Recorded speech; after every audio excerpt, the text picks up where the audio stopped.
Halo, assalamualaikum warahmatullahi wabarakatuh. Jumpa lagi di channel gua. Jadi sebelumnya itu di video minggu lalu tuh gua sempet ngasih tahu video tentang tips-tips menulis lah. Sebenarnya bukan tips, kayak semacam pengalaman gitu lah. Tapi di video kali ini tuh kayak gue akan pengen sharing-sharing sih tentang ketika lo seneng nulis nih, itu kemungkinan apa aja sih dari sumber pendapatan yang bisa lo hasilkan dari kegiatan menulis gitu. Sebenarnya banyak banget ya.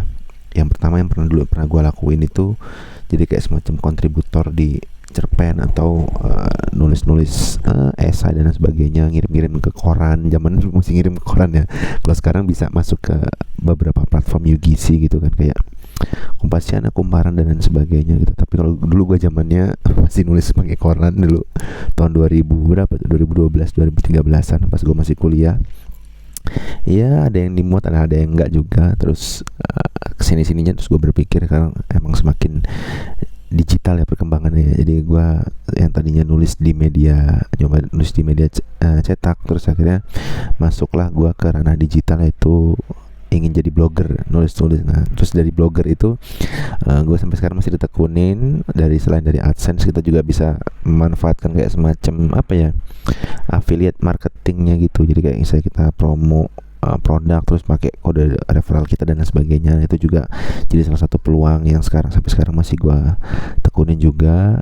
Selain dari AdSense ya, terus juga kita bisa ada nerima review juga, review produk. Misalnya ada produk kecantikan atau produk otomotif yang pengen di review, ditulis di blog gitu ya, terus akhirnya ya diposting dan kita dapat bayaran dari situ. Jadi selain jadi blogger, terus jadi penulis juga, teman-teman juga bisa coba jadi penulis lepas gitu ya, freelance di beberapa platform yang banyak orang yang nyari, kayak misalnya jasa penulisan artikel, jasa editor, jasa editing dan sebagainya gitu. Tapi ya paling perlu di ini aja sih, di garis bawahi bahwa kalau memang di dunia penulisan sekarang ini memang banyak banget sesama penulis tuh kayak pasang harga yang murah gitu, tapi dengan teknik-teknik yang ya mereka sendiri yang tahu lah gitu. Ada yang satu artikel let's say bilang lah sekitar 10.000 sampai 15.000, tapi hanya model kopas. Nah, teman-teman tuh bisa ngejual diri teman-teman tuh kayak gue bisa nih, harga gue satu artikel 100.000 lah contoh, atau 50.000 lah gitu. Satu artikel 50.000, tapi gue jamin artikel gue nih nggak kopas, terus risetnya mendalam, ada beberapa sumber yang gue pakai gitu, nggak cuma comot parafrase atau bahkan 100 kata pertama tuh dibuat unik, sisanya dikopas gitu.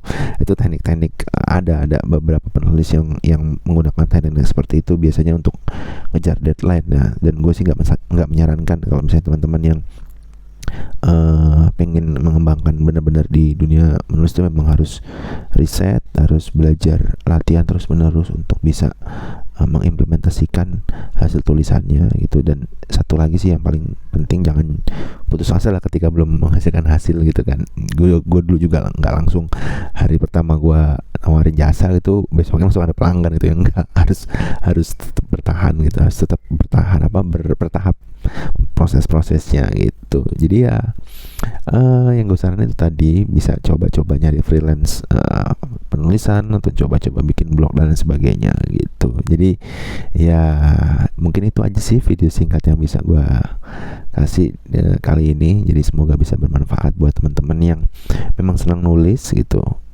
Boleh banget kok misalnya mau DM gua, atau mungkin buka-buka website untuk hanya sekedar connect dan lain sebagainya gitu, boleh banget gitu. Atau join di LinkedIn, gabung di LinkedIn atau connect di Facebook, boleh banget. Kalau misalnya ada pertanyaan yang bisa gue jawab, pasti akan gue jawab sih gitu. Kalau misalnya gue nggak tahu, biasanya nanti gue untuk mengarahkan untuk baca-baca di Google sumber-sumber referensi yang mungkin bisa dibaca gitu sih. Oke, demikian informasi yang bisa gue sampaikan, semoga bermanfaat. Dan bagi teman-teman yang memang ngikutin channel ini suka di otomotif, tenang.